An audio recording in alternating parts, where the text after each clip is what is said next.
All right, we are live. We are live. We are live. Okay, so I finally figured out how this thing works. So, in order for me to go live on Instagram, in order for me to go live on Instagram, I have to reconnect my stream every single time. So that's what we're doing. So today, what we're going to do is we're going to go through how to figure out what my buy box is for St. Louis. So the first thing we're going to do is we're going to go through Google. So first thing I do is I Google HUD FMR, HUD space FMR. And when you go to HUD FMR, what you're going to be able to find as you scroll down to the bottom is you're going to be able to see let's see if I can shrink this a little bit more, see if it shows up on the screen a little bit better. Okay, it doesn't scroll that well, so I'm just going to adjust the entire share to the entire window just so people can see it a little bit better. Entire screen. Boom. Okay. That's what I'm gonna do. So when you click on access to small FMR, you're going to be able to pick out, okay, access small area FMR. So I'm gonna try to shrink this. And when you look up, click on small area FMR lookup system. I am going to go to MO and I am going to click on the county that I am specifically trying to look for. Let's see if I can get this right on my screen, because I have another screen set up so I can look at my Instagram to make sure you guys can follow well.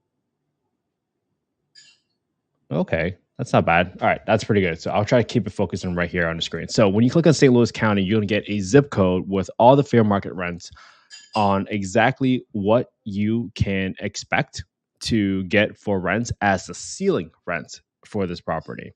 Now, if you are trying to look at a particular zip code, so what I'm going to do is show you guys what I'm going to do. Okay, I am going to go pull up on Redfin. I was looking at Huntsville, Alabama just now, but now I'm going to go to a market that I'm looking at specifically in Florissant.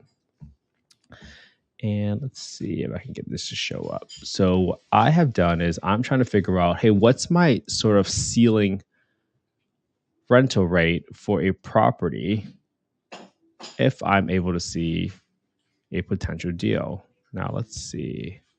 Florissant 63033. Here's a 4-bed, $165,000. Okay, let's take a look at this property. Now, the first thing I'm going to do is quickly go through the photos to see whether or not this is a heavy rehab or a cosmetic rehab. But for the most part, it looks like the floors and paintings already there, so there doesn't look much. So interestingly enough, this is a 4-bed. And do I see photos of 4 bedrooms? It's one. I only see photos of 1 bedroom. Interesting. Properties corporate winterization. So this is going to be interesting. We'll just follow this for now. And what we're going to do is just assume that there's really not much rehab to be done here because it's already painted. But I'll leave like $5,000 on the side just to kind of double check on whether or not there's going to be a deal, yes or no. And I'm going to open up a property that I recently underwrote in Florissant, but I'm just going to update it. So if you guys want the spreadsheet, just let me know. Now, obviously, this is not scripted. I did not prepare for this in advance, so you guys can actually see what it's like to go through a underwriting of a property from scratch. 5506 Florissant Drive 63033. Great. I'm going to update this with the date 10/7/2023. That's just how I keep track of my analysis in case anything changed.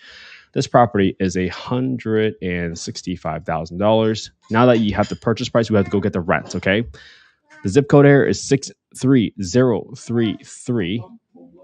At 63033, my ceiling rent say for a 4-bedroom is $1910. So I'm gonna come down here and put in $1910 for now. And just remember, this is the ceiling rent. What you're going to want to do next is I go to affordablehousing.com, and on affordablehousing.com, I look at the market rent estimator. Once you get to the market rent estimator, you can go in here and plug in the address, okay? And I'm going to show you guys why I'm doing this in just a second. Florissant, this is a 4-bedroom property. Okay. This says the market rent here within a 1.16 mile radius is $1,593. Within the zip code, the potential rent here is $1,756. Let me make sure I kind of slide it a little bit over so you guys can take a look on this on Instagram.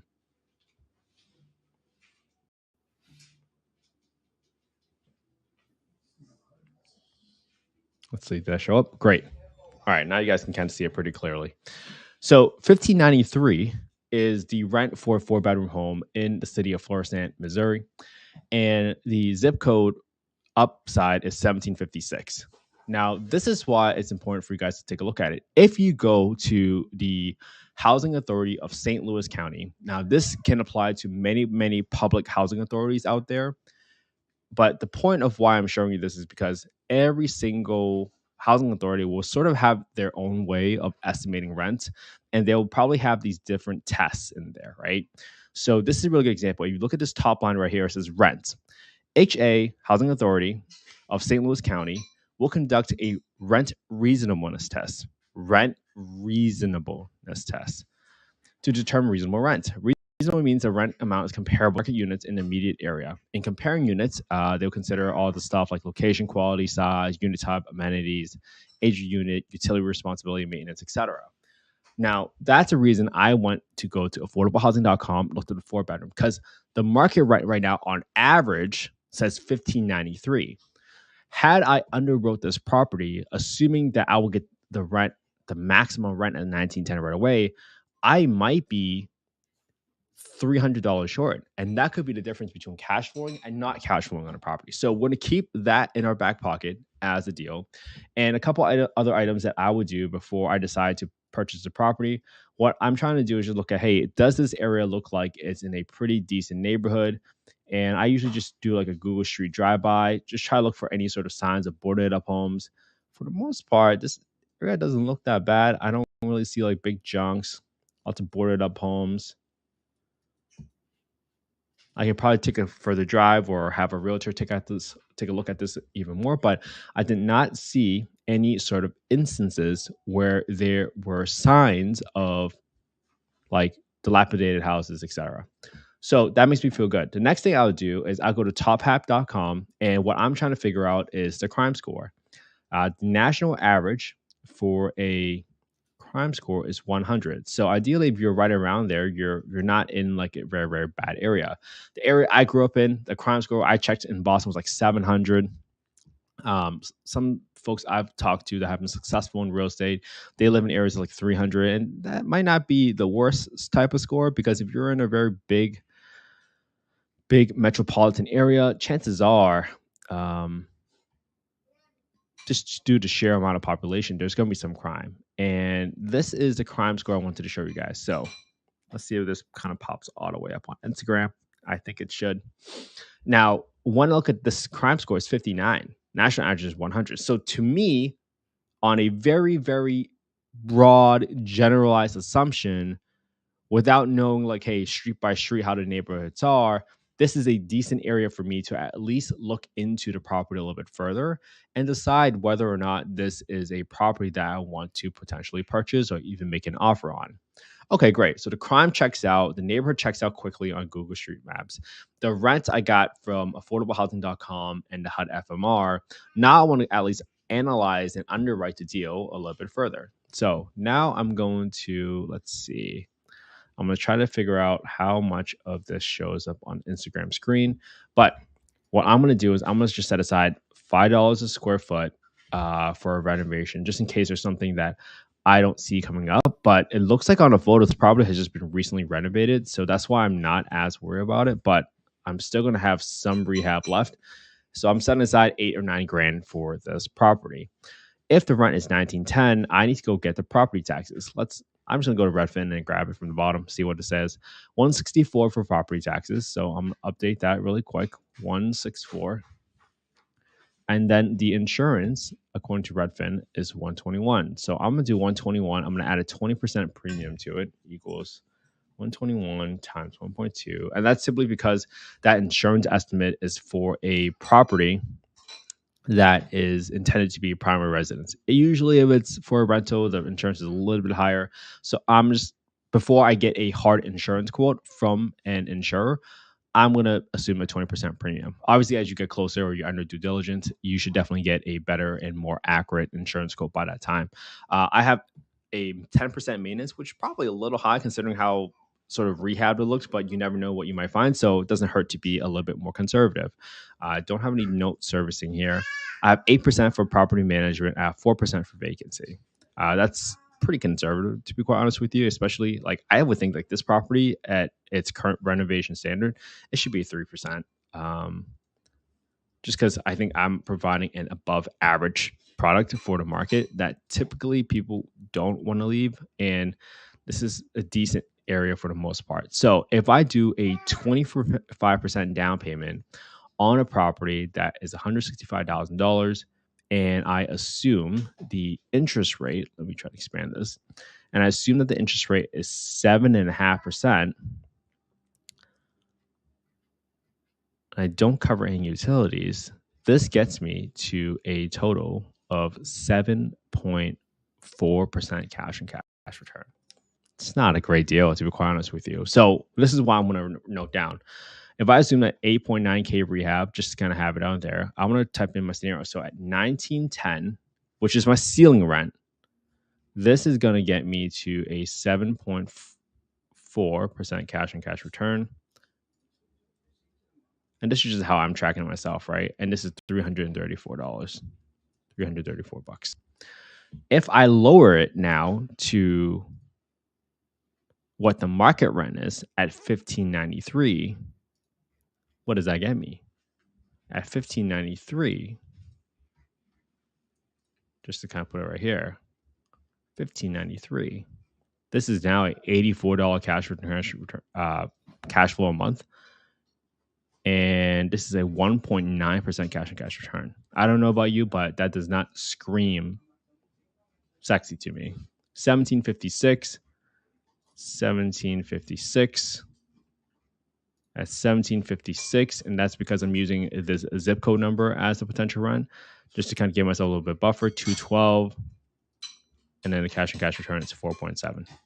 For me, my investors and I, we have a minimum cash and cash return at 17.5% return. So for me, this is not a deal. It's not a deal for me because the cash and cash return is a little bit too low. And some people are like, well, aren't you doing this for the kindness of your heart? Yeah, but we have to be sustainable. We have to get investors to get a certain return on their money and help them find a deal. You can't expect someone to give you their money simply out of the kindness of their heart. And that makes it particularly difficult to raise capital. There needs to be a win-win-win situation here where one, you're able to help the tenant provide a great quality home, but to also get some return back for your investors because that's how you enroll people to it. Now, investors might be willing to take a slightly lower return, but that doesn't mean necessarily they'll take no return, which is potentially what you're having here. What I like to do is typically just write down the FMR by rent. So a 1910 is a 4-bedroom, and then a 1640. Cool. So now what I want to do is, okay, even if I get 1756, what will make this a deal, right? So this is what I'm trying to get towards. Just because you have some properties that you're looking at every single day, but you're seeing it as a deal, I'm trying to get this number to be 17.5% return. So what if this property was $100,000? Great. Now it's an 18% return. What if it's 105? 16.75. So this is probably right at borderline.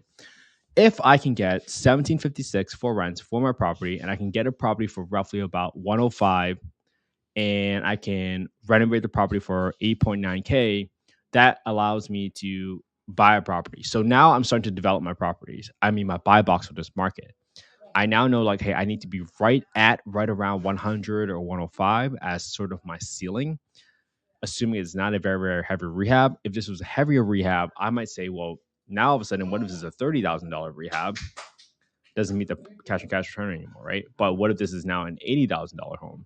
Well, then maybe we have a different conversation. So this is how you develop your buy box as you think through what is the type of property you want to buy and how heavy of a rehab that you're willing to go. So right now, my buy box is like, hey, $80,000 with about $30,000 rehab, or a $105,000 home with about a $10,000 rehab. And that needs to be a 4-bedroom property. Now, this is, of course, not counting into the buy, rent, refinance, rehab, repeat strategy where you can pull out some of your capital. But again, if you're more new, hi, that's my child. So clearly, I'm not scripting this because my baby's right underneath me playing with me. So watch out. Okay, you're good. All right. So this is what I'm talking about by building your buy boxes. So just to kind of recap everything that we've done so far, we have gone to HUD FMR.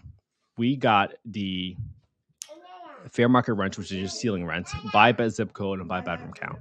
Then we went to affordablehousing.com. We plugged in the address of a subject property. We put in the bedroom count, and that allowed us to figure out what the market rent looks like for this property. And after that, we went to the St. Louis County Housing Authority, where they can either tell you, usually if you look at payment standards or FMRs, they'll tell you exactly how much they'll pay for rent with or without utilities. And they will also tell you how to determine rents and what the process is and what's on their inspection checklist. Just like here, if you look at inspection requirements, they'll look at sanitary facilities, space requirements, and minimum square footage.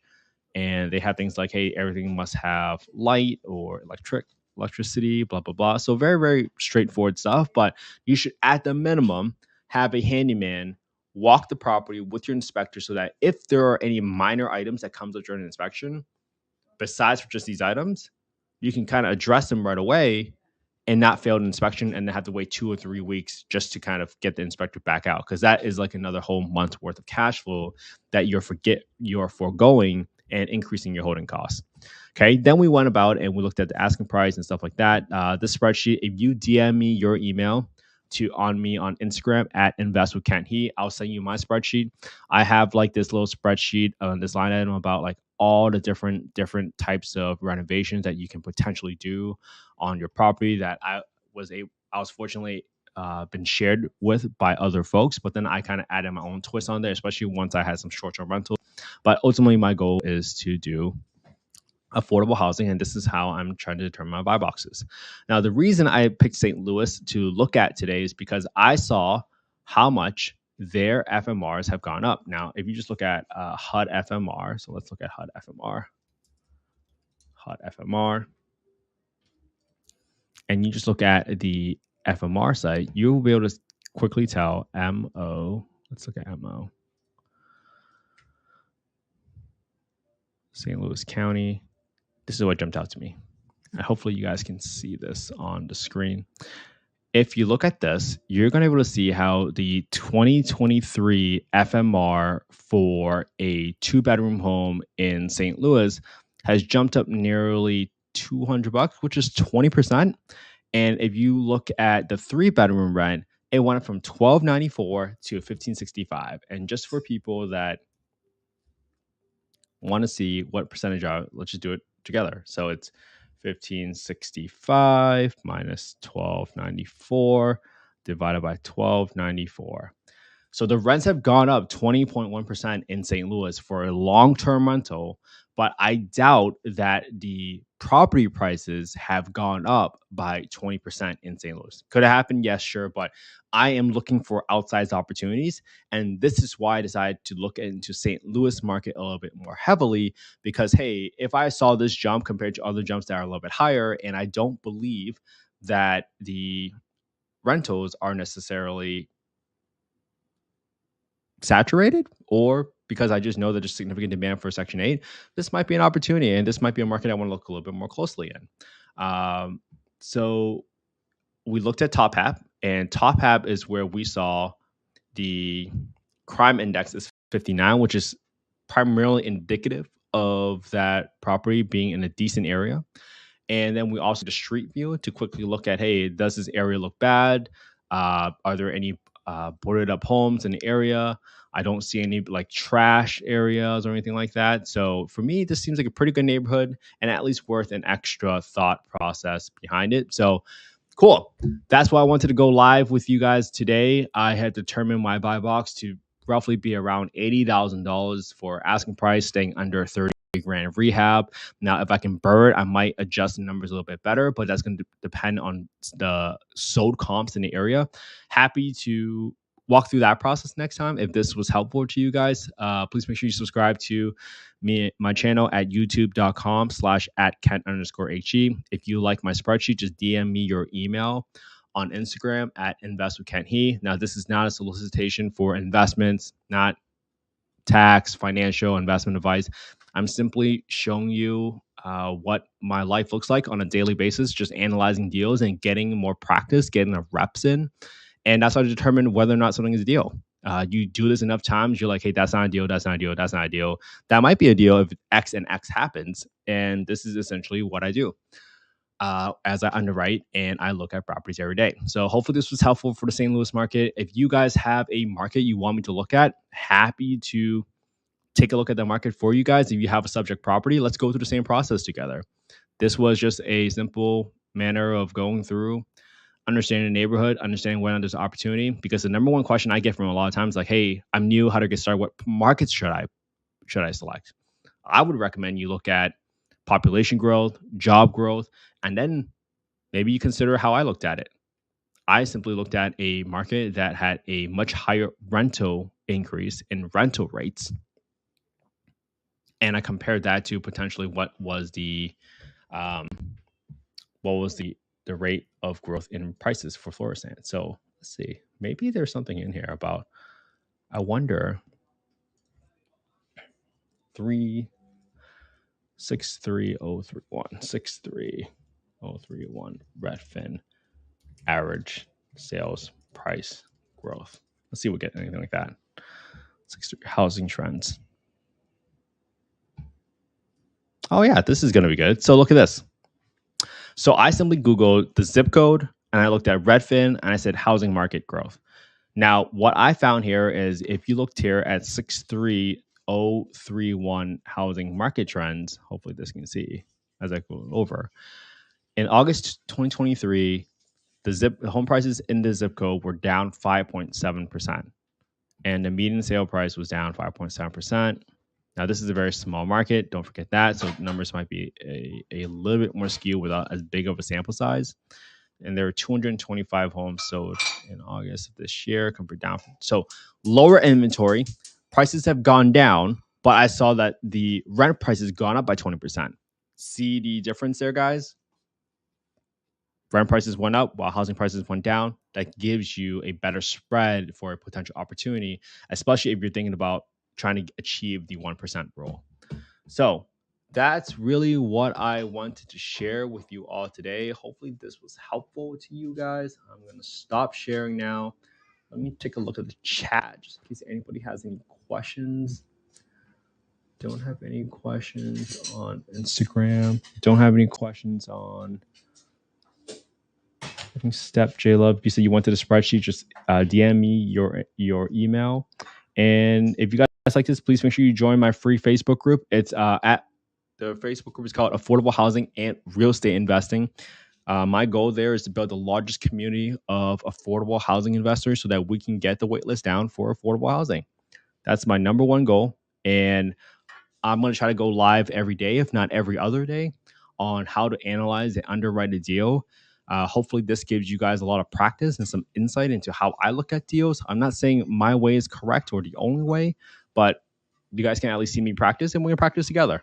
And then you guys have markets or other questions, please let me know. And underwriting the deal is probably the first part. You got to have enough confidence in the deal for you to make an offer, right? So I don't want people to be paralyzed with analysis paralysis, but also you will only overcome analysis paralysis if you have done enough analysis yourself. Meaning when you look backwards and you tracked how many deals you have analyzed, you're like, okay, for the last year, I have analyzed 365 deals. I have seen 5 deals and I've seen 360 non-deals. That's how you can give yourself credibility and say, at least to another investor, and say, hey, I've analyzed 365 deals in the past year and I have seen this many deals that were not deals and these many that were deals. So that's why I have confidence that this is potentially a deal. And here's my input from my property manager. Here's my input from my realtor. Here's a rehab estimate from my contractor. And once you kind of start stacking up all of these business case support for your deal, now all of a sudden you might say, well, this is why I believe in this deal. And now you can get over your analysis paralysis, because I had that issue. I let fear paralyze me from taking action for about 8 months because I simply just kept looking at the deal and I simply kept thinking about what could go wrong. When in reality, I should have like, well, what if it goes right? And if this goes wrong, then this is how I would solve this problem. That's the whole point of why we started Affordable Housing and Real Estate Investing podcast.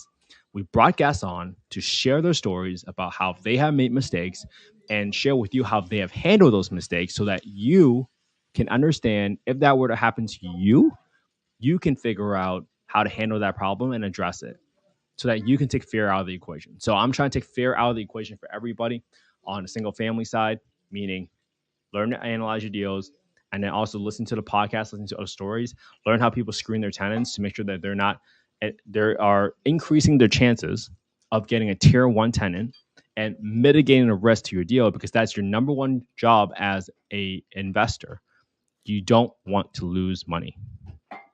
Okay, cool. All right, so this is awesome. Please make sure you join the Facebook group, Affordable Housing and Real Estate Investing. And if you can't find it for some reason, just DM me your email on Instagram, and I will send you an invite link to the Affordable Housing and Real Estate Investing Facebook group. Thank you, everybody. I hope you guys have an amazing Saturday. Yesterday, I celebrated my daughter's 2nd birthday, so I was not live yesterday, but it was awesome to spend some time with her. I really have fun doing this stuff with you guys.